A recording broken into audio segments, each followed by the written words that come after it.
Views welcome to TJMS Tamil channel. ரொம்பவே பரபரப்பாக போயிட்டுருக்க மகாநதி சீரியலோட அப்கமிங் எபிசோடில் நிவினுடைய அம்மா நிவின் கிட்ட இப்படிலாம் பேசுகிறத பார்த்து ரொம்பவே வந்து ஷாக் ஆகிறாங்க யமுனா. உடனே என்ன பண்ணுறாங்க, அவங்க அம்மா கிட்ட வந்து கேள்வியும் கேட்குறாங்க. எதுக்காக இப்படிலாம் வந்து சொல்கிறீங்க அப்படின்னு சொல்லிட்டு. வேறு எப்படி சொல்கிறேன், என் பிள்ளையோட நீ வந்து சேர்ந்து சந்தோஷமாக ஒன்றும் வாழவே ஆரம்பிக்கலையே, அப்போ என்னோட பிள்ளையோட வாழ்க்கை இப்படி ஆயிடுச்சு அப்படின்ற வருத்தம் எனக்கு இருக்க தானே செய்யும்.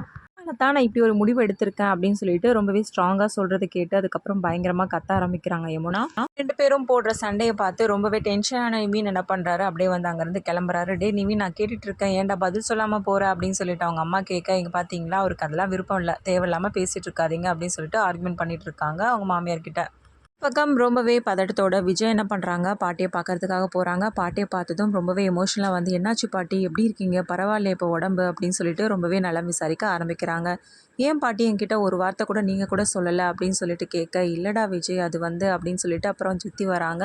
அப்பா விஜய் இப்போ தான் வந்தியா, எப்படிப்பா இருக்க அப்படின்னு சொல்லிட்டு நல்லா விசாரிக்கிறாங்க. நான் நல்லா இருக்கேன் சித்தி, நீங்கள் எப்படி இருக்கீங்க அப்படின்னு சொல்லிட்டு 2 பேரும் ஒருத்தர் மாறி கேட்டதுக்கப்புறமா, என்ன சித்தி நீங்களாவது ஒரு வார்த்தை என்கிட்ட சொல்லியிருந்துருக்கலாம்ல, எல்லாமே வந்து ஹாஸ்பிட்டல் அட்மிட் ஆகிட்டு பார்த்துட்டு அதுக்கப்புறம் பாட்டியை வீட்டில் கொண்டு வந்ததுக்கப்புறமா தான் எனக்கு கால் பண்ணி சொல்கிறாரு தாத்தா. முன்னாடியே பாட்டிக்கு இப்படி ஆயிடுச்சு அப்படின்ற ஒரு வார்த்தை சொல்லலை அப்படின்னு சொல்லிட்டு விஜய்க்கு ஒரு ஆதங்கம் இருக்குது. எல்லாருக்கிட்டையும் வந்து கேட்க ஆரம்பிக்கிறாங்க. தாத்தா தன்னோட சைட்லேருந்து என்ன விஷயம் சொல்லணுமோ அதையும் வந்து சொல்கிறாரு. இந்த மாதிரி ஒரு சூழ்நிலை அமைஞ்சு போச்சுடா அப்படின்னு சொல்லிட்டு, என்னதான் நீங்கள் சமாதானம் சொன்னாலும் என்னால் ஏற்றுக்கவே முடியல தாத்தா அப்படின்னு சொல்லிட்டு விஜய் வந்து சொல்கிறாரு. கண்டிப்பா விஜய், அதான் எனக்கு ஒன்றும் ஆகலைல்ல, சரி நீ எப்படி இருக்க, காவேரி எப்படி இருக்கா அப்படின்னு சொல்லிட்டு காவேரி பற்றியும் கேட்டு நல்லா விசாரிக்க ஆரம்பிக்கிறாங்க. காவேரி நல்லா இருக்கா பாட்டி அப்படின்னு சொல்கிறது மட்டும் இல்லாமல், சரிடா ஏதாவது ஹாஸ்பிட்டல் ஏதாவது போனீங்களா அப்படின்னு சொல்லிட்டு பாட்டி கேட்க, பாட்டி நேற்று தான் ஹாஸ்பிட்டல் போனோம், ஸ்கேன் பண்ணி பார்த்ததில் பாப்பா ரொம்ப நல்லா இருக்குது, பாப்பாவை பார்த்தேன் பாட்டி அப்படின்னு சொல்லிட்டு சந்தோஷமான இந்த மூமெண்ட்டை வந்து அவங்க பாட்டிக்கிட்ட வந்து ஷேர் பண்ணுறாங்க. இதெல்லாம் சொல்கிறத கேட்டு தாத்தாவும் சந்தோஷப்பட, இன்னொரு பக்கம் அவங்க சித்தியும் வந்து சந்தோஷமாக கேட்டுட்ருக்காங்க. காவேரி என்ன பண்ணுறாங்க, விஜய்க்கு வந்து கால் பண்ணி கேட்குறாங்க, என்னங்க வீட்டுக்கு போயிட்டீங்களா, பாட்டி எப்படி இருக்காங்க அப்படின்னு சொல்லிட்டு. நான் வந்துட்டேன் காவேரி, பாட்டியா பரவாயில்ல அப்படின்னு சொல்லிட்டு அவங்கக்கிட்ட வந்து சொல்லிட்டுருக்காங்க. எங்கள் பாட்டி நல்லா தானே இருக்காங்க, பயப்படுற மாதிரி ஒன்றும் இல்லைல்ல அப்படின்னு சொல்லிட்டு கேட்க, அதெல்லாம் ஒன்றும் பிரச்சனை இல்லை காவேரி அப்படின்னு சொல்லிட்டு வந்து சொல்கிறாரு. அதுக்கப்புறம் தான் அவங்களுக்கே வந்து ஒரு தெளிவாகுது. பாட்டி மாத்திரைலாம் ரெகுலராக போடுறீங்களா இல்லையா, அப்புறம் ஏன் இந்த மாதிரி ஆச்சு அப்படின்னு சொல்லிட்டு கேட்க, எல்லாம் போட்டுட்டு தான் வராங்கப்பா விஜய், ஆனால் வந்து எதையும் நினச்சிக்கிட்டு ரொம்ப கவலைப்பட்டுட்டே இருக்காங்க விஜய் அப்படின்னு சொல்லிட்டு அவங்க சித்தியும் வந்து சொல்கிறாங்க.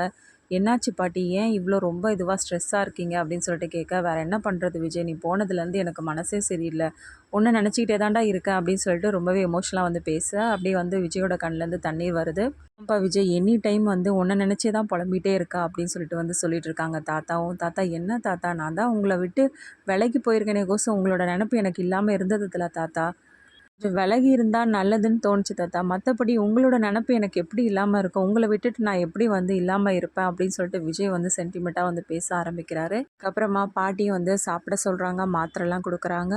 தாத்தா விஜய் 2 பேரும் வந்து பேசிகிட்டு இருக்காங்க. நான் உனக்கு கேள்விப்பட்டேன், என்ன வேலைக்காவது ஏதாவது ட்ரை பண்ணிகிட்ருக்கியா அப்படின்னு சொல்லிட்டு தாத்தா கேட்க, ஆமாம் தாத்தா, எதுக்காகப்பா, இங்கே தான் உனக்கு எல்லாமே இருக்குது, அப்புறம் எதுக்காக இதெல்லாம் அப்படின்னு சொல்லிட்டு தாத்தா கேட்க, உடனே விஜய் சொல்கிறாரு, இல்லை தாத்தா, நானும் சும்மாவே எப்படி இருக்கிறது, அதாவது எங்கேயாவது வேலைக்கு போகலாம் அப்படின்ற மாதிரி தான் யோசிக்கிறேன். எனக்கு என்ன பார்க்க வர, எதுக்காக நீ இவ்வளோ கஷ்டப்படணும் அப்படின்னு சொல்லிட்டு தாத்தா கேட்குறத கேட்ட விஜய் என்ன பண்ணுறாரு, அப்படிலாம் நான் கஷ்டமாக நினைக்கல தாத்தா, ஆக்சுவலாக எனக்கு இந்த லைஃப் எனக்கு எவ்வளோ பிடிச்சிருக்கு தெரியுமா, நான் ரொம்பவே ரசித்து வாழ்ந்துட்டுருக்கேன் தாத்தா அப்படின்னு சொல்லிட்டு விஜய் ரொம்ப சந்தோஷமாக பேசிகிட்டு இருக்காரு.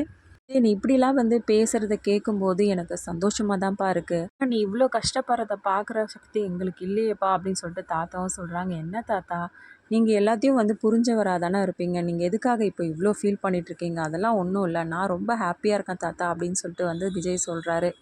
தான் மறுநாள் காவேரியை வந்து கூட்டிகிட்டு வந்து காட்டுறாங்க. காவேரி வந்ததும் பாட்டி ரொம்பவே வந்து அன்பாக பேசிகிட்டு இருக்காங்க காவேரி கிட்ட. இதெல்லாம் பார்க்கும்போது காவேரி வந்து ரொம்ப சந்தோஷப்படுறாங்களோ இல்லையோ, அதை விட விஜய் பயங்கரமாக சந்தோஷப்படுறாங்க. பாட்டியே இப்படிலாம் வந்து பேசிகிட்டு இருக்காங்க காவேரி கிட்ட அப்படின்னு சொல்லிட்டு. ஏற்கனவே காவேரி கிட்ட பேசுனதெல்லாம் நினச்சி ரொம்பவே வந்து தன்னோட தவறை உணர்ந்து காவேரி கிட்ட மன்னிப்பும் கேட்குறாங்க. நான் என்னதான் இருந்தாலும் உங்ககிட்ட இப்படிலாம் வந்து பேசியிருந்துருக்க கூடாதுமா, உன் மனசு எவ்வளோ கஷ்டப்பட்டுருந்துருக்கோம் அப்படின்றத என்னால் உணர முடியுது காவேரி அப்படின்னு சொல்லிட்டு மன்னிப்பு கேட்குறாங்க.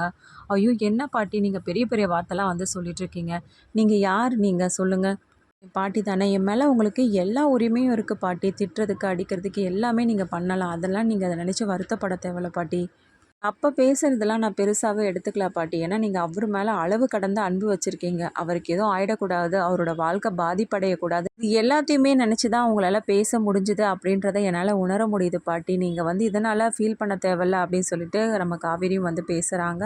காவேரியோட குழந்தை பற்றியும் வந்து கேட்குறாங்க. செக்கப்லாம் போனியாம்மா? குழந்தை எப்படி இருக்கு? அப்படின்னு சொல்லிட்டு. அதுக்கப்புறமா ரொம்பவே ஃபீல் பண்ணுறது மட்டும் இல்லாம, நல்லா இருக்கும்போதே காவேரியோட சீமந்தத்தை பார்த்துடணும் அப்படின்னு நினைக்கிறேன் அப்படின்னு சொல்லிட்டு பாட்டிம்மா சொல்கிறாங்க. என்னாச்சு பாட்டி? ஏன் இப்படிலாம் பேசுகிறீங்க? உங்களுக்கு எதுவும் வராது. நீங்கள் ரொம்ப நாளைக்கு வந்து சந்தோஷமாக வந்து நோய் நொடி இல்லாமல் நல்லபடியாக இருப்பீங்க அப்படின்னு சொல்லிட்டு வந்து பேசுகிறாங்க விஜய். இல்லைப்பா விஜய், எனக்கு அந்த நம்பிக்கையும் இல்லை. ஏன்னா என் உடம்பு இருக்க கண்டிஷன்லாம் வந்து எனக்கு பார்க்கும்போது ரொம்ப பயமாக இருக்குது. இருக்கிற காலத்துலயாவது உங்களோட நான் சந்தோஷமா இருக்கணும்னு ஆசைப்படுறேன்ப்பா அப்படின்னு சொல்லிட்டு ரொம்பவே கண்ணீரோட வந்து பேசிட்டு இருக்காங்க.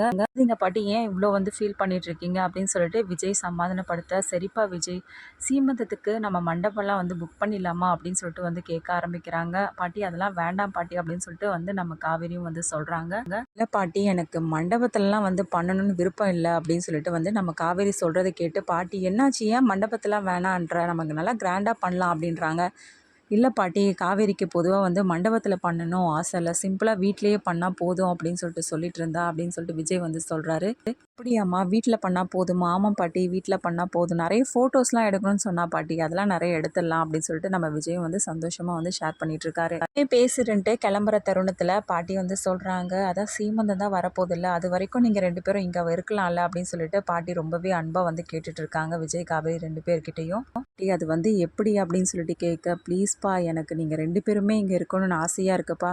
எப்படியோ சீமந்தம் முடிஞ்சதுக்கு அப்புறமா காவேரி அவங்க அம்மா வீட்டுக்கு தானே போக போகிறா.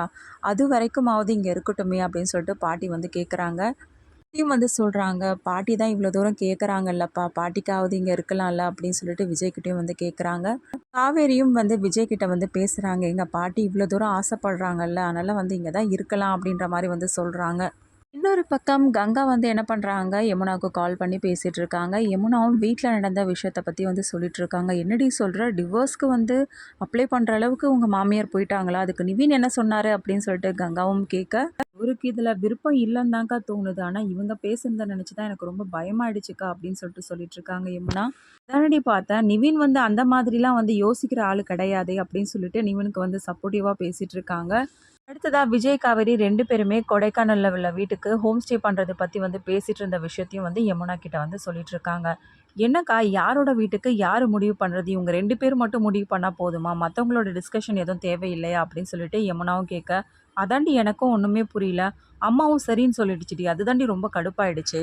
நான் திரும்பவும் ஏதாவது பிரச்சனை வந்துடுமோ அப்படின்ற பயத்தில் நான் இருக்கேன். ஆனால் காவேரியோட வீட்டுக்கார் சொன்னதும், சரிங்க தம்பி, நீங்கள் எதுவாக இருந்தாலும் பார்த்து பண்ணுங்க அப்படின்னு சொல்லிட்டு அம்மா சொல்லுதுடி. அப்ப இதெல்லாம் பார்க்கும்போது எனக்கு எப்படி இருக்கும்? எது சொன்னாலும் அப்ப கேட்டுப்பாங்களா அம்மா? நம்ம சொல்றதெல்லாம் வந்து கேட்க மாட்டாங்களா? வீட்டு மேல நம்ம எல்லாருக்குமே தானடி உரிமை இருக்கு. அப்ப எல்லாருமே சேர்ந்து எடுக்கிற முடிவு தானே வந்து சரிப்படும். அத விட்டுட்டு விஜய், காவேரி 2 பேரும் சொல்ற முடிவு மட்டும் பெருசா எடுத்துக்கிட்டு சரின்னு சொல்லிட்டு தலையாட்டிட்டு இருக்காங்கடி. இதுதாண்டி அவங்க கிட்ட எனக்கு சுத்தமா புடிக்கவே மாட்டேங்குது அப்படின்னு சொல்லிட்டு புலம்பிட்டு இருக்காங்க கங்கா. இருக்கா, பேச தானே ஆரம்பிச்சிருக்காங்க. இதுக்கு மேல என்ன பண்றாங்க அப்படின்றத நம்மளும் பொறுத்திருந்து பார்க்கலாம். நீ ரொம்ப ஒரி பண்ணிக்காதக்கா. வயித்துல பாப்பா இருக்கு இல்லையா அப்படின்னு சொல்லிட்டு அவங்களும் வந்து சொல்றாங்க கங்கா கிட்ட. விஜய், காவேரி இவங்க 2 பேர்கிட்டயும் வந்து சொல்லிட்டு இருக்காங்க, பாட்டி இவங்க 2 பேரும் வந்து இங்கேயே தங்கிடுங்கப்பா. சீமந்தம் முடிஞ்சதுக்கு அப்புறமா காவேரியை வந்து அங்க அனுப்பி வைக்கலாம் அப்படின்னு சொல்லிட்டு. ஸோ இது 2 பேரோட முடிவு வந்து நம்ம காவேரி வந்து ஓகே அப்படின்னு சொல்லிட்டு சொன்னாலும், விஜய் வந்து ஓகே சொல்றாங்களா பாட்டிக்காக? இல்ல பாட்டி, இதெல்லாம் சரி வராது. நான் வீட்டுக்கே கிளம்புறேன் அப்படின்னு சொல்லிட்டு விஜய் வந்து முடிவு எடுக்கிறாங்களா? விஜயோட முடிவு என்னவா இருக்கும்? இது எல்லாமே தெரிஞ்சுக்கலாம். அதுக்கு மறக்காம நம்ம சேனலை வந்து சப்ஸ்கிரைப் பண்ணிக்கோங்க.